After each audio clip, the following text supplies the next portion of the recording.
मेरा नाम रश्मि है। मैं जिस कंपनी में काम किया करती थी वहाँ का मालिक बहुत अच्छा था।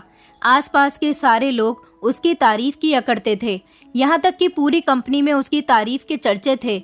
मुझे भी अपने शहर में कहीं पर भी बड़ी मुश्किल से मुझे इस इंसान ने नौकरी दी थी जो इस बड़ी सी कंपनी का मालिक था। मैंने इस कंपनी के मालिक की तारीफ तो बहुत सुनी थी, लेकिन जब मुझे हर जगह नौकरी से रिजेक्ट कर दिया गया और मैं बड़ी उम्मीद के साथ इस कंपनी के मालिक के पास पहुंची, तो उन्होंने मुझे मेरी काबिलियत देखकर मुझे नौकरी पर रख लिया था। मैं कोई ज्यादा खूबसूरत तो नहीं थी, एक मामूली सी शक्ल वाली लड़की थी, मगर मेरी क्वालिफिकेशन बहुत थी और मैं इंटेलिजेंट भी थी। जब मैं बड़ी उम्मीद के साथ नौकरी करने के लिए गई तो वहाँ पर मेरे सामने अपने बॉस की एक ऐसी घिनौनी हकीकत मेरे सामने आई जिसे देखकर मेरे होश उड़ गए थे, क्योंकि वो आदमी जैसा दिखता था वैसा बिल्कुल भी नहीं था। क्योंकि ऑफिस में ही काम करने वाली एक सफाई कर्मचारी की बेटी ने मुझे उसकी एक ऐसी हकीकत के बारे में बताया था जिसे सुनकर मेरे होश उड़ गए थे। कभी कभी कुछ लोग जैसे होते हैं वैसे दिखते नहीं हैं। हम भगवान की बनाई गई हर अजीबो गरीब चीज को देखते हैं, मगर ये भूल जाते हैं कि सबसे ज्यादा अजीब तो इंसान ही होता है। आखिर गिरगिट की तरह रंग बदलने वाले भी तो इंसान ही होते हैं। गिरगिट तो सिर्फ एक जानवर है, असल रूप तो इंसान बदलता है, जो दुनिया के सामने कुछ और अपनी अकेली दुनिया में कुछ और होता है। ये बात मुझे इस कंपनी में आने के बाद पता चली थी। दरअसल मैं बहुत ज्यादा पढ़ी लिखी थी। मेरे पिताजी जब जिंदा थे तो उन्होंने मुझे बहुत पढ़ाया था, क्योंकि मैं उनकी सबसे बड़ी बेटी थी, बहुत समझदार थी। मेरे पिताजी बचपन से ही यही कहा करते थे कि मेरे सारे बच्चों में सबसे समझदार मेरी बड़ी बेटी है। जब मेरे पिताजी इस दुनिया में थे तो हमारी जिंदगी बहुत अच्छी गुजर रही थी, क्योंकि उन्होंने अपनी मेहनत से हम लोगों को कभी किसी तरह की कोई कमी महसूस ही नहीं होने दी थी। लेकिन जिस दिन से उनकी मौत हुई थी, हमारे घर पर तो जैसे एक अजीब से हालात सवार हो गए थे। न घर में खाने को कुछ था और न ही घर में कोई खुशी थी। खुशी तो जैसे हमारे घर से कहीं छू ही हो गई थी। पिताजी के मरने के बाद मेरी माँ भी हमेशा बीमार रहने लगी थी। मैं बहुत संस्कारी फैमिली से बिलोंग करती थी। हमारे यहाँ लड़कियों को नौकरी करने की परमिशन नहीं दी जाती थी और ना ही उनको ज्यादा पढ़ाया जाता था। उनको अच्छे संस्कार भले ही दिए जाते थे, मगर ये सारे संस्कार उन्हें उनके ससुराल जाने के लिए सिखाए जाते थे। मेरी माँ ने हमारी बहुत अच्छी परवरिश की थी। हमें हमेशा सीधी राह पर चलना सिखाया था, सच बोलना सिखाया था, लोगों की मदद करना सिखाया था। मगर आज हालात ऐसे हो गए थे कि ना सच बोलना हमारे काम आ रहा था, ना सीधी राह पर चलना और ना ही किसी की मदद करना, बल्कि हमें तो खुद ही किसी की मदद की जरूरत थी। मेरा कोई भी भाई नहीं था, बल्कि मुझसे मेरी 2 छोटी बहनें थी। वो दोनों स्कूल में पढ़ रही थी। एक बहन हाई स्कूल में थी और एक बहन 5th क्लास में थी, जबकि मेरी एजुकेशन कंप्लीट हो चुकी थी। मैं अभी आगे और पढ़ना चाहती थी, मगर घर के हालात देखते हुए मेरे दोबारा पढ़ने की हिम्मत ही नहीं हुई, क्योंकि पढ़ाई भी आज के ज़माने में पैसे से ही की जाती है। इस दुनिया में फ्री में तो कोई किसी को एडवाइस भी नहीं देता, तो फिर कोई हमारी मदद करने के लिए कैसे तैयार हो जाता। पिताजी के मरने के बाद मेरी माँ बीमार रहने लगी थी, उनकी दवाइयों का खर्चा भी था। हमारे पास आमदनी का दूसरा कोई रास्ता नहीं था, क्योंकि पिताजी अकेले एक ऐसे इंसान थे जो किसी बड़े मालिक के यहाँ मुंशी की नौकरी किया करते थे, ईमानदारी से पैसा कमाते थे। इसलिए भगवान ने उनकी कमाई में इतनी बरकत दी थी कि उनकी अकेली कमाई में ही हमारे घर के सारे खर्चे आसानी से हो रहे थे। ना किसी का कर्ज था और ना ही हमें किसी के आगे हाथ फैलाने की जरूरत पड़ती थी, क्योंकि ईमानदारी से कमाने वाले इंसान का साथ तो भगवान भी देता है। लेकिन जिस दिन से मेरे पिताजी की मौत हुई थी, हमारे घर में खाने के लाले पड़ने लगे थे। हम एक एक रुपए के लिए तरसने लगे थे।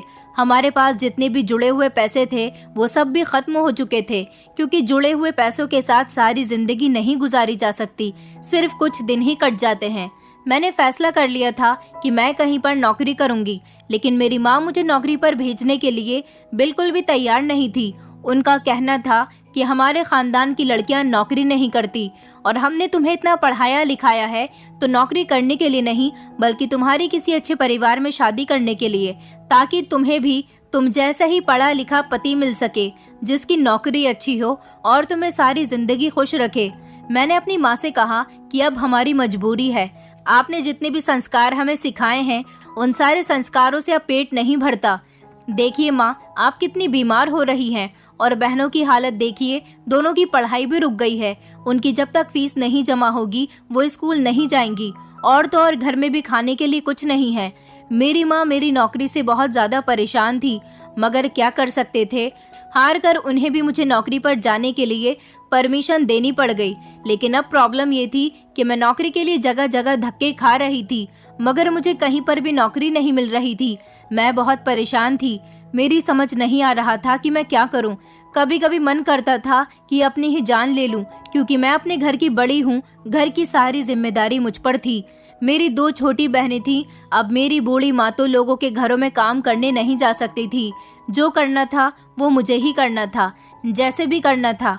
मगर मैं क्या करती, नौकरी थी कि मिलने का नाम ही नहीं ले रही थी। ऐसा इसलिए था क्योंकि मैं किसी अच्छी जगह पर ही नौकरी करना चाहती थी, जहां पर मुझे पूरी सिक्योरिटी भी मिल सके और मैं आराम से नौकरी कर सकूं, और जहां पर मुझे सैलरी भी ज्यादा मिले। ऐसी जगह पर मुझे नौकरी नहीं मिल रही थी, और ऐसी छोटी मोटी जगह पर मैं नौकरी नहीं करना चाहती थी, जहां पर काम करने से लोग मुझ पर और मेरी फैमिली पर उंगली उठाएं। अब मैं नौकरी ढूंढ ढूंढ कर थक गई थी। जब खाली पेट होता है तो इंसान भूख से बिलखता है और सोचता है कि बस कुछ भी करके उसे खाना मिल जाए। यही हाल मेरा भी था, क्योंकि मैं खुद तो भूखी रह सकती थी, मगर अपने परिवार को भूखा नहीं देख सकती थी। भूख की वजह से मेरी दोनों बहनें दिन ब दिन कमजोर होती जा रही थी और मेरी माँ की तबीयत भी बिगड़ रही थी। अब मैंने हार कर जनरल स्टोर में सेल्स गर्ल्स की नौकरी करनी शुरू कर दी थी। मैं पब्लिक प्लेस जैसी जगह पर कोई काम नहीं करना चाहती थी। ऐसी नौकरियां तो मुझे ना जाने कितनी मिल जानी थी। ये नौकरी मैं बहुत मजबूरी में कर रही थी। मुझे सेल्स गर्ल्स की नौकरी करते हुए काफी दिन गुजर गए थे। घर में थोड़े बहुत पैसे आ जाते थे, जिनसे हमारा गुजारा हो रहा था। एक दिन मुझे मेरी एक फ्रेंड ने कॉल करके मुझे कंपनी के बारे में बताया। उसने मुझसे कहा कि तुम वहाँ पर जॉब कर सकती हो। मैंने उसे बता दिया कि मैंने जॉब की बहुत तलाश की, मगर मुझे जॉब कहीं नहीं मिल रही थी, इसलिए अब मैं सेल्स गर्ल की नौकरी पर लग गई हूँ। मैं अब अपने आप को और ज्यादा परेशान नहीं करना चाहती, क्योंकि मैं समझ गई हूँ कि इस दुनिया में गरीब इंसान का कोई नहीं है। मगर मेरी फ्रेंड बड़े यकीन और भरोसे के साथ कह रही थी कि वहाँ पर मुझे नौकरी जरूर मिल जाएगी। मैंने उसे समझाने की कोशिश की कि मैंने कई जगह पर नौकरी के लिए ट्राई कर लिया है। जब मुझे वहाँ नौकरी नहीं मिली तो ये कैसी कंपनी है कि मुझे यहाँ पर आसानी से नौकरी मिल जाएगी। मेरी फ्रेंड ने मुझे बताया कि वहाँ के जो बॉस हैं वो एक बहुत अच्छे इंसान हैं, और तुम तो एक काबिल लड़की हो, तुम्हें वो तुम्हारी काबिलियत देखकर नौकरी देंगे। मेरी फ्रेंड कहने लगी, तुम चाहो तो वहाँ पर एक बार ट्राई कर सकती हो। उसकी बात को मद्देनजर रखते हुए मैंने एक बार ट्राई करने के बारे में सोच लिया था। मैंने सोचा कि एक बार ट्राई करने में क्या जाता है, एक दिन के लिए स्टोर से छुट्टी ले लेती हूँ। अगर नौकरी मिल गई तो हमेशा हमेशा के लिए मैं इस जनरल स्टोर से आज़ाद हो जाऊंगी, और नहीं मिली तो फिर वापस जनरल स्टोर पर ही जो नौकरी कर रही हूँ वही करती रहूंगी, क्योंकि मैं सेल्स गर्ल वाली नौकरी को भी नहीं छोड़ सकती थी जब तक मुझे दूसरी कोई अच्छी नौकरी नहीं मिल जाती, वरना तो मेरे घर का जो थोड़ा बहुत गुजारा हो रहा था वो भी नहीं होता। अगले ही दिन मैंने जनरल स्टोर से छुट्टी ली और मैं अपनी फ्रेंड के बताए गए एड्रेस के मुताबिक उस कंपनी में अपना इंटरव्यू देने के लिए चली गई। मैं वहां पहुंची तो देखा कि ये तो एक बहुत बड़ी कंपनी थी। इस कंपनी के बॉस का नाम शहर के मशहूर बिजनेसमैन लोगों की लिस्ट में आता था। मुझे पूरी उम्मीद थी कि मुझे यहाँ पर नौकरी नहीं मिलेगी, मगर मैं अपना लक आजमाने के लिए यहाँ पर आई थी। मैं जैसे ही ऑफिस के अंदर गई तो मुझे बाहर ही इंतजार करने के लिए कहा गया, और कहा गया कि जब थोड़ी देर में बॉस आ जाएंगे तो इंटरव्यू शुरू होगा। वहाँ पर पहले से ही काफी लड़के और लड़कियां नौकरी के लिए आए हुए थे। उन सबको देखकर मैं बहुत नर्वस फील कर रही थी, क्योंकि उन सब ने मॉडर्न कपड़े पहने हुए थे। मैं एक मामूली सी शक्ल की लड़की थी और मैंने मामूली से ही कपड़े पहने हुए थे। आधे घंटे के बाद जब बॉस आए तो इंटरव्यू शुरू हो चुका था। जल्दी जल्दी सब लोगों का इंटरव्यू हुआ और फिर मेरा भी नंबर आ गया था। मैं जैसे ही ऑफिस के अंदर गई तो सामने की कुर्सी पर लगभग 35 साल का एक आदमी बैठा हुआ था, जो कि बहुत ज्यादा स्मार्ट था। मैंने उनको अपने सारे डॉक्यूमेंट्स दिखा दिए थे। काफी देर तक उन्होंने मेरे डॉक्यूमेंट्स पढ़े, फिर गौर से मुझे देखा। कहने लगे कि तुम एक काबिल और समझदार लड़की लगती हो, तभी तो आजकल के मॉडर्न लड़कियों जैसी बनकर यहाँ पर नहीं आई हो। मैंने उनसे कहा कि जी सर, मैं आपके पास बहुत उम्मीद से आई हूँ, क्योंकि मैं कई जगह नौकरी के लिए ट्राई कर चुकी हूँ, मगर मुझे कहीं पर भी नौकरी नहीं मिली। मेरी एक फ्रेंड ने मुझे आपके बारे में बताया है। अगर आप मुझे नौकरी दे देंगे तो आपकी बड़ी मेहरबानी होगी। वो मेरी बात सुनकर मुस्कुराने लगा और कहने लगा, अच्छा ठीक है, तुम्हारी नौकरी पक्की हो गई है, कल से तुम ऑफिस ज्वाइन कर लेना। बाकी की सारी डिटेल्स तुम्हें तुम्हारे मोबाइल नंबर के टेक्स्ट मैसेज में मिल जाएंगी। मैं उनकी बात से बहुत खुश हुई थी। मेरी फ्रेंड ने सही कहा था कि इस कंपनी में काबिलियत देखकर नौकरी दी जाती है, न कि इंसान का चेहरा और उसका हुलिया देखकर। बड़ी मुश्किल से मुझे नौकरी मिली थी, मगर फिलहाल मिल गई थी और एक अच्छी जगह पर मिली थी। अब मैंने फैसला कर लिया था कि मैं अब उस जनरल स्टोर वाली नौकरी पर नहीं जाऊंगी और इसी जॉब को ज्वाइन करूंगी। मैं जब घर आई तो मैंने ये खबर अपनी फैमिली को सुनाई। मेरी माँ और बहनें ये खबर सुनकर बहुत खुश हो गई थी, जबकि मैं खुद भी बहुत खुश थी, क्योंकि मैं ऐसी ही नौकरी डिजर्व करती थी। इतना पढ़ने लिखने के बावजूद भी अगर सेल्स गर्ल जैसी नौकरी मिले तो इतना पढ़ना ही बेकार है। आज मुझे लग रहा था कि मेरी सालों की मेहनत रंग ले आई है। जनरल स्टोर पर तो मुझे 8,000 रुपए मिल रहे थे और उस पर मैं अगर ओवर टाइम कर लिया करती थी तो मेरे कुल मिलाकर 10,000 रुपए महीने बैठ जाते थे। लेकिन इस कंपनी में नौकरी करने के बाद लगभग मुझे 50 या 60,000 रुपए की सैलरी मिली थी और इतनी ही सैलरी मेरे घर की जरूरत को ढंग से पूरा कर सकती थी। अगले दिन जब मैं अपनी जॉब के लिए ऑफिस में पहुंची तो वहां के लोगों से मैंने बॉस के बारे में बहुत तारीफ सुनी थी। मुझे लगा कि बॉस सच में बहुत अच्छा इंसान है, और वो सच में ही अच्छा इंसान था, क्योंकि उसने मेरी काबिलियत की बुनियाद पर मुझे नौकरी दे दी थी। मेरी मुलाकात इस कंपनी में काम करने वाले कुछ लोगों से हुई थी। कुछ ऐसी लड़कियां थीं जो मेरी ही उम्र की थी और यहाँ पर जॉब कर रही थी। मुझे उन लड़कियों ने पहले ही दिन काफी डरा दिया था। वो कह रही थी कि तुम यहाँ पर नौकरी करने तो आ गई हो, लेकिन तुम्हारी भलाई इसी में होगी, तुम अगर अपने काम से काम रखोगी तभी तुम्हारा फायदा होगा, वरना तुम बहुत जल्द ही इस ऑफिस से निकाल दी जाओगी। लड़कियों की बात सुनकर मुझे घबराहट हुई थी कि आखिर वो क्या कहना चाह रही थी। उन्होंने मुझे ठीक से तो कोई बात नहीं बताई और मुझे इस बात को समझना भी नहीं था। वैसे भी मैं उन लड़कियों में से थी जो अपने काम से काम ही रखती थी। मुझे ज्यादा किसी से यारी दोस्ती करनी भी पसंद नहीं थी और न ही किसी के साथ ज्यादा हंसी मजाक करके अपना टाइम बर्बाद करना। कुछ दिन तो मेरे इस कंपनी में नौकरी करते हुए बहुत अच्छे गुजर गए थे, लेकिन कुछ दिनों बाद मैंने यहाँ पर देखा कि यहाँ कुछ अजीबोगरीब हो रहा था। ऑफिस में ही एक लड़का मैनेजर की नौकरी किया करता था। उसका नाम प्रताप था। प्रताप ने मुझे सारे ऑफिस का काम अच्छे से समझा दिया था और ऑफिस के लोगों से मेरी मुलाकात भी करवा दी थी। सर ने प्रताप से कहा था कि तुम्हें रश्मि का स्पेशल ख्याल रखना है, क्योंकि सर को मैं अच्छी तरह से बता चुकी थी कि मेरे फैमिली के हालात कैसे हैं। उन्होंने कहा था कि तुम निराश मत हो, यहाँ पर तुम्हें किसी तरह की कोई परेशानी नहीं होगी। बातों ही बातों में प्रताप मेरा अच्छा दोस्त बन गया था। इसलिए नहीं क्योंकि वो मेरे साथ बातचीत करता था, बल्कि इसीलिए क्योंकि वो मेरी बहुत हेल्प करता था। इस ऑफिस में जितनी भी लड़कियां थी उनसे सिर्फ मैं थोड़ी बहुत बातचीत करती थी, मगर प्रताप एक ऐसा इंसान था जिसने मेरी हर काम में मदद की थी। मेरी अगर कुछ समझ नहीं आता तो प्रताप मेरी फौरन हेल्प कर देता था। वो यहाँ का मैनेजर था। उससे दोस्ती करना मेरे लिए फायदे का सौदा साबित हुई थी। ऑफिस में सब कुछ बहुत अच्छा चल रहा था। मुझे यहाँ पर नौकरी करते हुए 1 महीना गुजर गया था, मगर एक दिन मैंने देखा कि ऑफिस के ही एक सफाई कर्मचारी की बेटी ने अपने पिता की जगह नौकरी पर आना शुरू कर दिया था। वो लड़की बहुत कम उम्र की थी। उसकी उम्र लगभग 16 साल होगी, मगर वो इस उम्र में पढ़ने लिखने के बजाय यहाँ पर काम करने क्यों आ रही थी।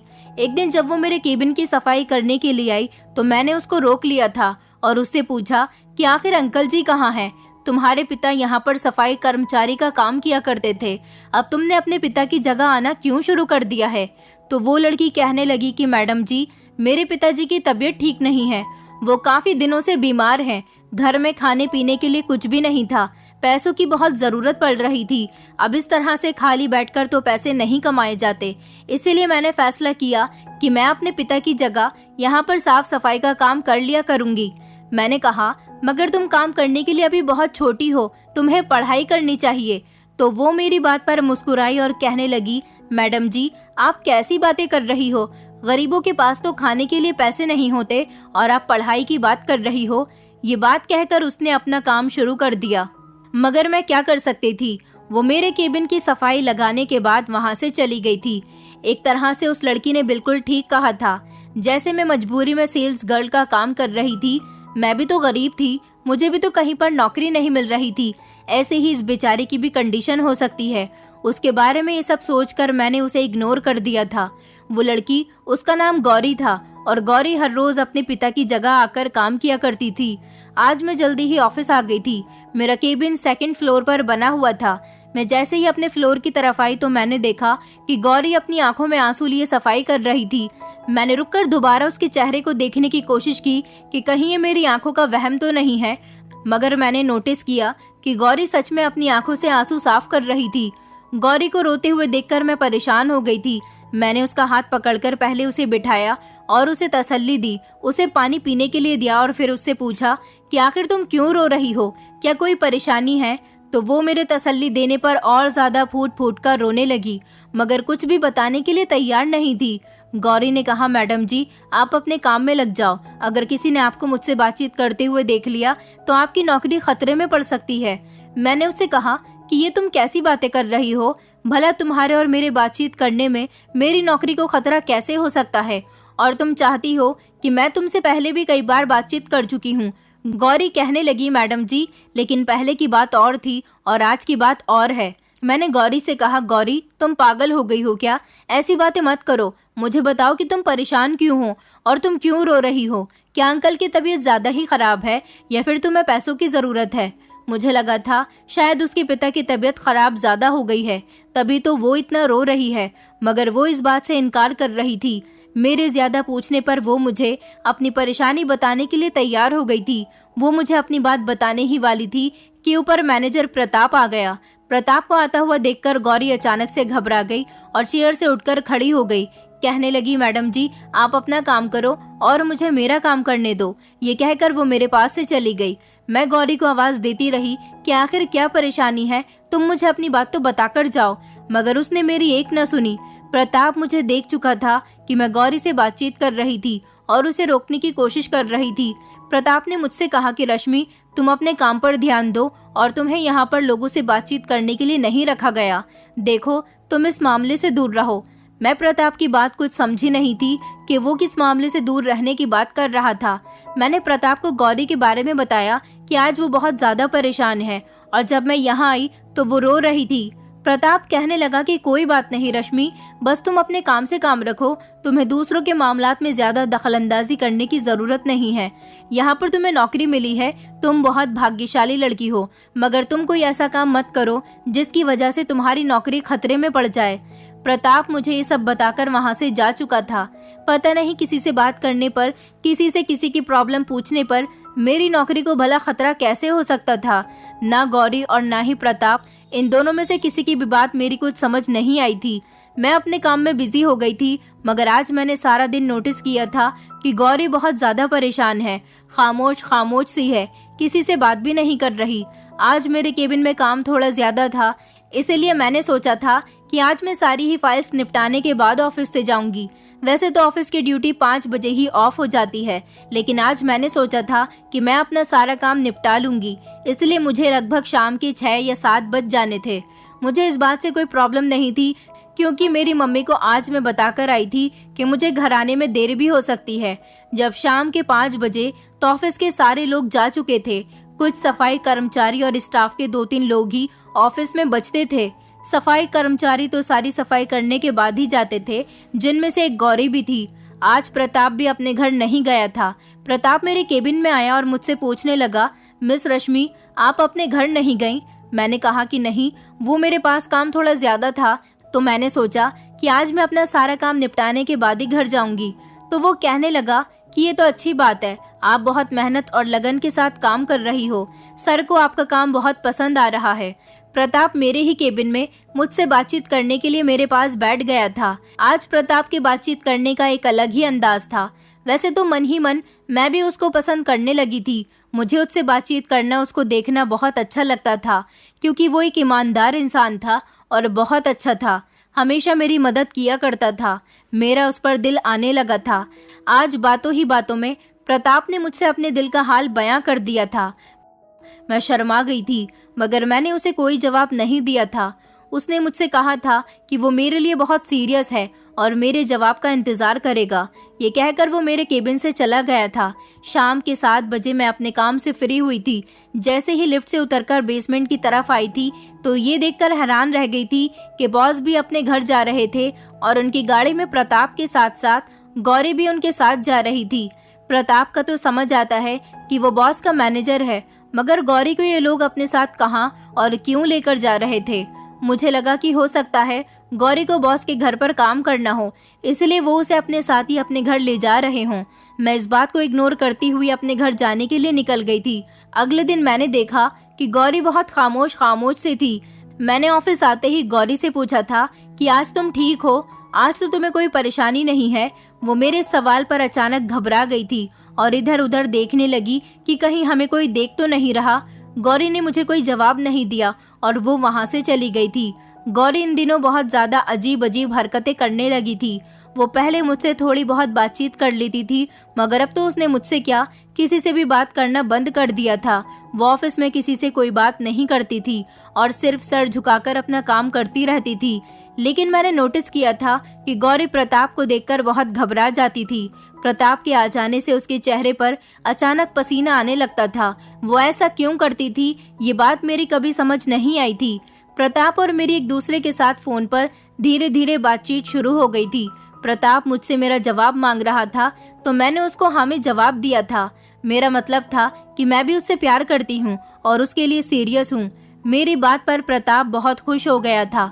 प्रताप एक अच्छी फैमिली से बिलोंग करता था और फिर हमारी ही कंपनी में मैनेजर की नौकरी करता था, तो उसकी सैलरी बहुत ज्यादा थी। मुझे यकीन था कि मेरी शादी प्रताप से आसानी से हो जाएगी। कई दिन इसी तरह से गुजर गए थे। गौरी की कंडीशन अभी भी वैसे की वैसी ही थी। वो हमेशा डरी सहमी सी रहती थी और दिन ब दिन कमजोर होती जा रही थी। आज फिर मेरे पास बहुत काम था, इसलिए मैंने सोचा था कि मैं आज भी घर लेट ही जाऊंगी। आज मुझे अपने काम से फ्री होते होते 6:30 बज गए थे। मैं जैसे ही ग्राउंड फ्लोर की तरफ गई तो प्रताप गौरी का हाथ पकड़कर उसे कहीं लेकर जा रहा था। आज प्रताप को नहीं पता था कि मैं ऑफिस में ही हूँ, क्योंकि वो कहीं पर गया हुआ था और आज मेरी उससे ज्यादा बात भी नहीं हुई थी। पता नहीं वो ऑफिस में किस टाइम आया था। बॉस तो गाड़ी में बैठ चुके थे, मगर प्रताप अभी गौरी का हाथ पकड़कर उसे लेकर जा रहा था। मैंने दूर से ही प्रताप को आवाज लगाई तो वो मेरी आवाज सुनकर रुक गया था। मैंने जब गौरी के चेहरे की तरफ देखा तो उसकी आंखों से आंसू बह रहे थे। उसकी आंखों में आंसू देखकर मुझे कुछ गड़बड़ का एहसास हुआ था। मैंने प्रताप से कहा कि तुम गौरी को कहाँ लेकर जा रहे हो, तो प्रताप कहने लगा कि कहीं नहीं, और तुम अभी तक घर नहीं गई हो। मैं बोली कि हाँ, बस जा ही रही हूँ, लेकिन ये गौरी इतना क्यों रो रही है। मैंने गौरी की तरफ देखते हुए कहा कि गौरी, क्या हुआ है तुम्हें। प्रताप की नजर बार बार कार की तरफ थी, क्योंकि कार के अंदर बॉस बैठे हुए थे। प्रताप ने जल्दी से गौरी का हाथ पकड़ा और कहने लगा कि रश्मि, तुम घर जाओ, मैं तुमसे बाद में बात करूंगा। मैंने झट से गौरी का हाथ पकड़ लिया और कहा कि तुम पहले मुझे ये बताओ कि तुम गौरी को कहाँ लेकर जा रहे हो। मैंने कुछ दिन पहले भी देखा था कि तुम गौरी का हाथ पकड़कर उसे बॉस के साथ कहीं लेकर जा रहे थे, और ये गौरी रो क्यों रही है। अगर ये बॉस के साथ जा रही है तो इसकी कंडीशन ऐसी क्यों हो रही है। प्रताप कहने लगा कि रश्मि, तुम अपने काम से काम रखो। मैंने तुमसे कहा था ना कि मैं तुमसे बाद में बात करता हूँ, अभी हमें जाने दो। गौरी मुझे तरस भरी नजरों से देख रही थी। प्रताप गौरी का हाथ पकड़कर उसे आगे लेकर बढ़ चुका था। गौरी ने मुझे पलटकर देखा और वो रोते हुए इशारे से कहने लगी कि मैडम जी, मुझे बचा लो। मैं भागती हुई गाड़ी की तरफ गई। इतनी देर में वो दोनों गाड़ी के अंदर बैठ गए और गाड़ी आगे चल पड़ी थी। मैं बहुत ज्यादा परेशान थी। मुझे गौरी की फिक्र हो रही थी कि आखिर गौरी इतनी ज्यादा डरी हुई और रोई रोई क्यों थी। मैं गहरी सोच में जा चुकी थी।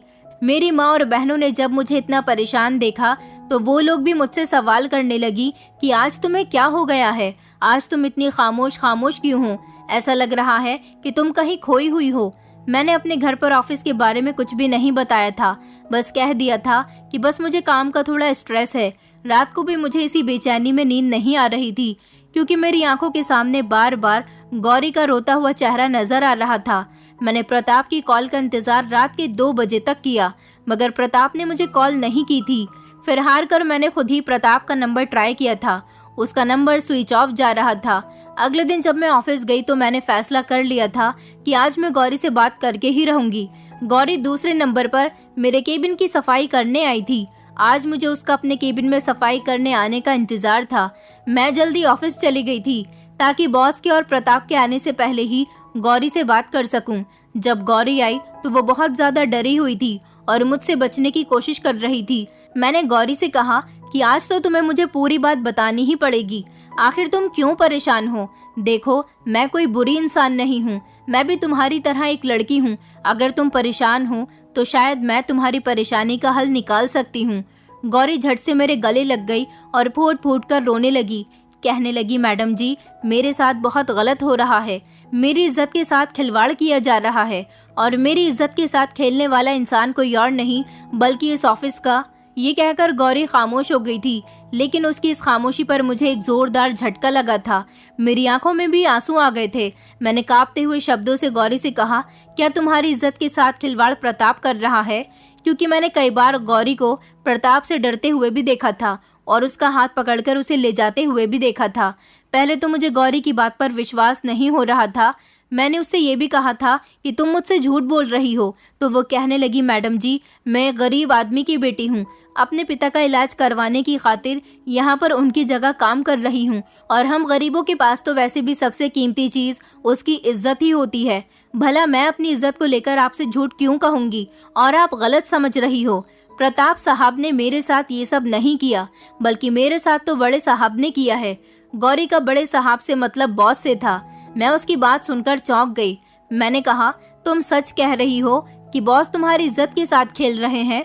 आखिर कैसे? मुझे कुछ समझ नहीं आ रहा। तुम मुझे डिटेल से बताओ। तो उसने मुझे अपनी बात बतानी शुरू की। उसने मुझे बताया कि मैडम जी, पिछले एक हफ्ते से हर रोज बड़े साहब मुझे अपने साथ अपने घर लेकर जाते हैं और वहाँ पर मुझे लाल जोड़ा पहनाकर दुल्हन बनाया जाता है। मेरा मेकअप भी किया जाता है और फिर बड़े साहब मेरे साथ गलत काम करते हैं। मैंने कहा, लेकिन तुम जाती तो प्रताप के साथ हो। तो वो कहने लगी, बड़े साहब का चमचा है प्रताप, वो मुझे यहाँ से अपने साथ लेकर जाता है। उसने कभी मेरे साथ कुछ गलत नहीं किया, लेकिन वो अपने बॉस के साथ मिला हुआ है, उसको सब कुछ पता है। मेरे पिताजी ने बड़े साहब से कर्जा लिया हुआ है। प्रताप मुझे धमकाता है कि अगर मैंने बॉस के साथ रात नहीं गुजारी तो उसे कर्जे के दिए हुए सारे पैसे हमसे चाहिए, मगर हमारे पास तो पैसे ही नहीं है। मैं कहाँ से लाकर दूं उन्हें पैसे? बस वो लोग मुझे कई दिनों से ब्लैकमेल कर रहे हैं और इस तरह मेरी इज्जत के साथ हर रोज खिलवाड़ हो रहा है। ये लोग मुझे यहाँ से तब लेकर जाते हैं जब ऑफिस के सारे लोग अपने अपने घर को वापस चले जाते हैं, ताकि किसी को हम पर शक न हो। मैडम जी, मैं बड़ी तकलीफ से गुजर रही हूँ। मैं आपके सामने हाथ जोड़ती हूँ कि प्लीज मुझे बचा लो। मैंने कहा, तुम इतने दिनों से ये सब कुछ बर्दाश्त कर रही हो, तुमने ये सब मुझे पहले क्यों नहीं बताया? तो वो कहने लगी, अगर आपने मेरे लिए स्टैंड लिया तो आप भी बहुत बड़ी मुसीबत में फंस सकती हो और आपकी नौकरी भी जा सकती है। आप बड़े साहब को नहीं जानती, वो बहुत अमीर आदमी है, अपने पैसे की ताकत से कुछ भी कर सकता है। गौरी कहने लगी, मुझे तो हर रोज बड़े साहब की दुल्हन बनाकर उनके कमरे में भेज दिया जाता है, मगर आज मेरी तबीयत बिल्कुल ठीक नहीं है। मैडम जी, मैं आपके सामने हाथ जोड़ती हूँ, प्लीज मुझे बचा लो। गौरी की बात सुनकर तो मैं भी परेशान हो गई थी, मगर मुझे घिन महसूस हो रही थी अपने बॉस से, जो इतना घटिया इंसान था। सब लोग तो उसकी तारीफ करते थे, मगर आज जब उसकी सच्चाई मुझे पता चली तो मुझे इस इंसान से नफरत महसूस होने लगी थी कि एक इंसान एक गरीब लड़की की मजबूरी का फायदा उठाकर उसकी इज्जत के साथ खेल रहा था। और सबसे ज्यादा गुस्सा तो मुझे प्रताप पर आ रहा था, जो अपने बॉस का साथ दे रहा था। मैंने गौरी को तसल्ली दिलाई थी कि मैं तुम्हारी मदद करूंगी, क्योंकि मेरे पास एक तरीका था। मैं किसी जरूरी काम के बहाने से और मेडिकल से जाकर बेहोशी की दवाई ले आई थी और पानी में मिलाकर गौरी को पिला दी थी। मैं आज घर नहीं गई थी। वैसे तो हर बार मैं अपने काम की वजह से ऑफिस में देर तक रुकती थी, मगर आज मेरे पास काम नहीं था। आज मैं स्पेशली गौरी के लिए रुकी हुई थी। आधे घंटे बाद गौरी बेहोश हो गई। ऑफिस के सारे लोग जा चुके थे। प्रताप और कुछ सफाई कर्मचारियों को लगा कि अचानक गौरी की तबीयत खराब हो गई। गौरी को डॉक्टर के पास ले जाया गया था। बॉस ने प्रताप से कहा था कि आज गौरी की तबीयत ठीक नहीं है, तो इसे इसके घर भेज दो। इस तरह गौरी की इज्जत आज तो बच गई थी। प्रताप मुझसे बात करने के लिए मेरे करीब आया तो मैंने उसे खुद से दूर कर दिया था, क्योंकि मैं उससे बहुत गुस्सा थी। मैं अपने घर आ गई तो उसने मुझे कॉल की। मैंने उसे कॉल करके सब कुछ बता दिया था कि गौरी मुझे सब कुछ बता चुकी है और तुम खुद कितने घटिया इंसान हो। तुम्हारे आगे माँ बहन नहीं है। याद रखो कि तुम्हारी भी दो दो बहनें हैं। तुम्हारी बहनों की इज्जत के साथ भी इस तरह से खिलवाड़ हो सकता है। आज तुम अपने बॉस की वजह से किसी की बेटी की इज्जत के साथ ये सब कुछ करवा रहे हो, कल को तुम्हारी बहनों के साथ भी ऐसा हो सकता है, क्योंकि भगवान इस दुनिया में ही पाप की सजा दे देता है। मेरी बात सुनकर प्रताप शर्मिंदा होने लगा था। उसने मुझसे कहा कि रश्मि, मैं तुमसे यही कहूँगा कि तुम इस बात से दूर रहो। तुम्हारी नौकरी खतरे में पड़ सकती है।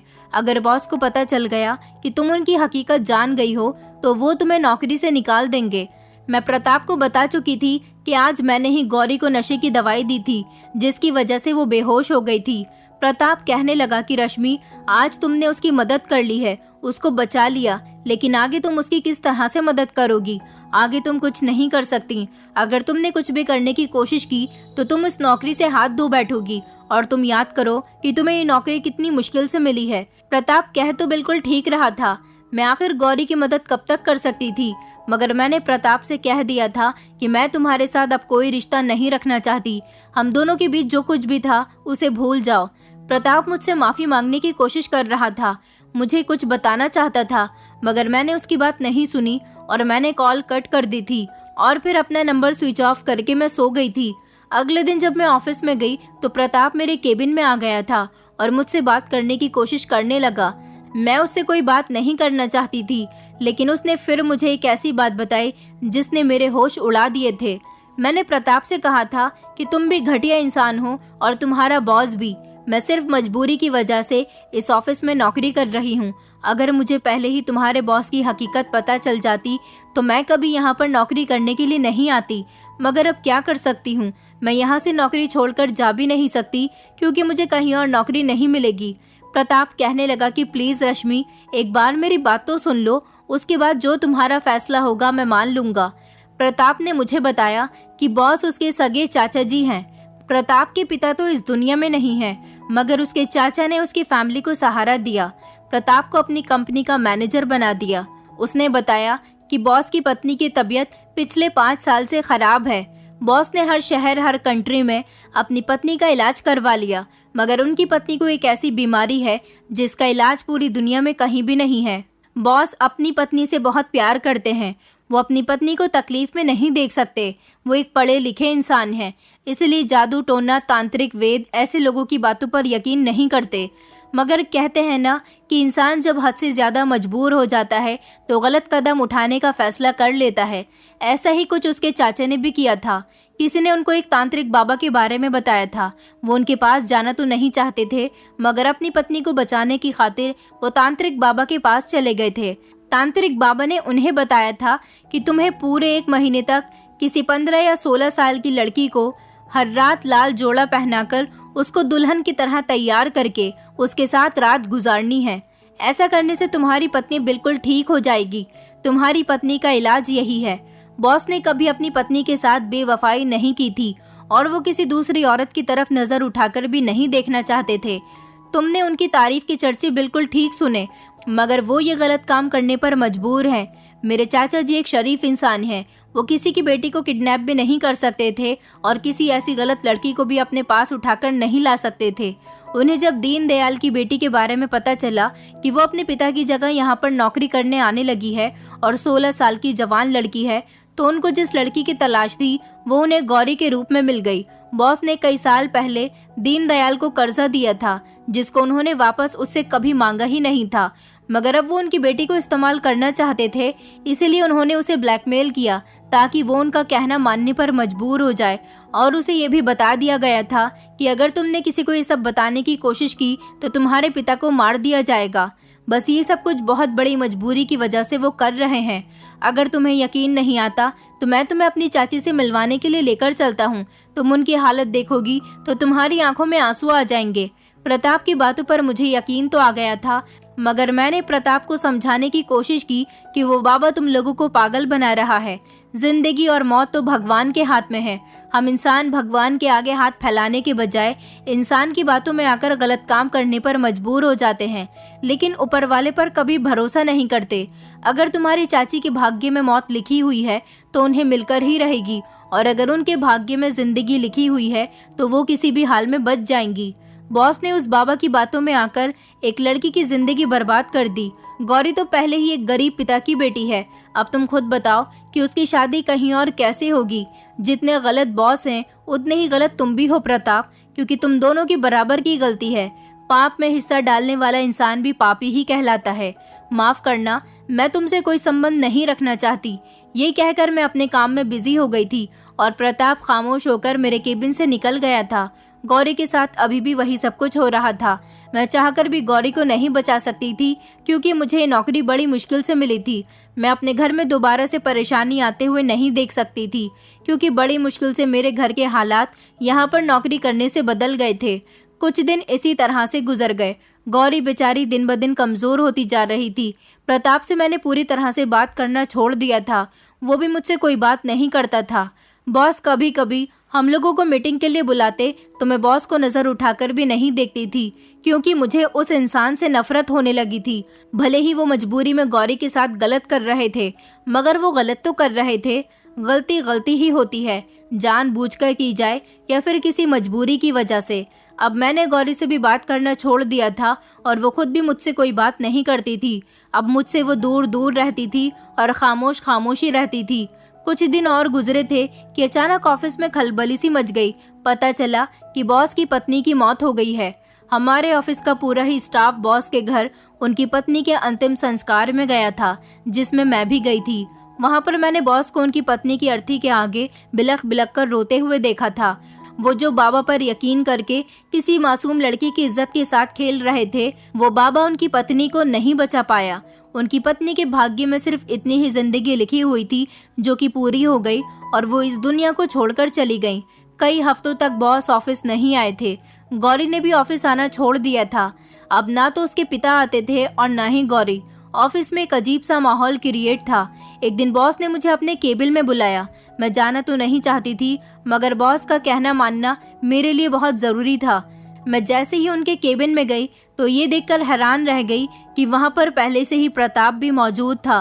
बॉस बहुत ज्यादा अफसोस में थे। उनकी आंखों में आंसू साफ नजर आ रहे थे। वो शर्मिंदा भी लग रहे थे।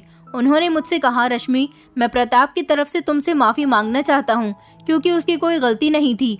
वो मेरे कहने पर ही मेरा साथ दे रहा था, इसलिए इसने मुझे तुम्हारे बारे में सब कुछ बता दिया है। और मुझे ये भी पता है कि तुम्हें गौरी के बारे में भी सब कुछ पता है। वो शर्मिंदा होते हुए कहने लगे कि मेरी पत्नी अब इस दुनिया से जा चुकी है। मैं मानता हूँ कि मैंने गौरी के साथ उस बाबा के कहने में आकर बहुत गलत किया। मेरी वजह से एक लड़की की जिंदगी खराब हुई और तुम दोनों के बीच भी मेरी वजह से दूरी पैदा हो गई। मैं तुम्हारे सामने हाथ जोड़कर माफी मांगता हूँ। प्लीज मुझे माफ कर दो और प्रताप को भी माफ कर दो और इसे दोबारा से एक्सेप्ट कर लो। मैं तुम्हारी खुद इसके साथ शादी करवाऊंगा।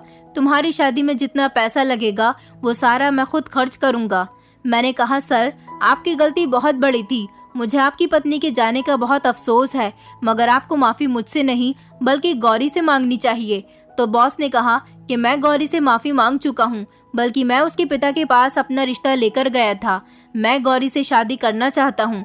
मैंने उसकी जिंदगी बर्बाद की थी, तो मैं उसको अपने घर की मालकिन बनाना चाहता हूँ। मेरी पत्नी इस दुनिया में नहीं रही, लेकिन इसके साथ मैंने अपनी पत्नी की वजह से गलत किया था। मैं उसे बीच रास्ते में नहीं छोड़ सकता, इसलिए मैं उसके घर जाकर उससे माफी भी मांग चुका हूँ और उसके पिता से उसका हाथ भी मांग लिया है। इसलिए तो मैं तुमसे कह रहा हूँ कि तुम भी प्रताप को माफ कर दो। मैंने प्रताप की तरफ देखा तो उसकी आंखों में शर्मिंदगी थी। मुझे खुशी हुई थी कि बॉस ने बहुत अच्छा कदम उठाया था। इस तरह मेरी शादी प्रताप के साथ हो गई और बॉस की शादी गौरी के साथ हो गई। बॉस ने गौरी के पिता का इलाज भी करवाया है। उसके पिता ठीक हो गए और अब मैं कंपनी के मैनेजर की पत्नी बन गई हूँ। मेरे घर के हालात भी बहुत बेहतर हो गए। प्रताप से शादी करने के बाद मेरी जिंदगी पूरी तरह से बदल गई, क्योंकि बॉस ने हमारा बहुत साथ दिया। आज मैं गौरी को जब उसके पति के साथ खुश देखती हूँ तो बहुत खुश होती हूँ, क्योंकि बॉस सच में बहुत अच्छे इंसान हैं। मगर मैं आप लोगों से रिक्वेस्ट करना चाहती हूँ कि ऐसे झूठे लोगों से दूर रहिए जो आपको पाप करने पर मजबूर करते हैं, जैसे बाबा जो आपको गलत सलत तरीके बताते हैं, जिसकी वजह से आप पाप करने पर मजबूर हो जाते हैं। दोस्तों, उम्मीद करती हूँ आपको हमारी कहानी पसंद आई होगी। कहानी पसंद आई है तो वीडियो को लाइक करें, चैनल पर नए हैं तो चैनल को सब्सक्राइब करें और हाँ, नोटिफिकेशन बेल को जरूर दबाएं ताकि अगली अपडेट सबसे पहले आपको मिले।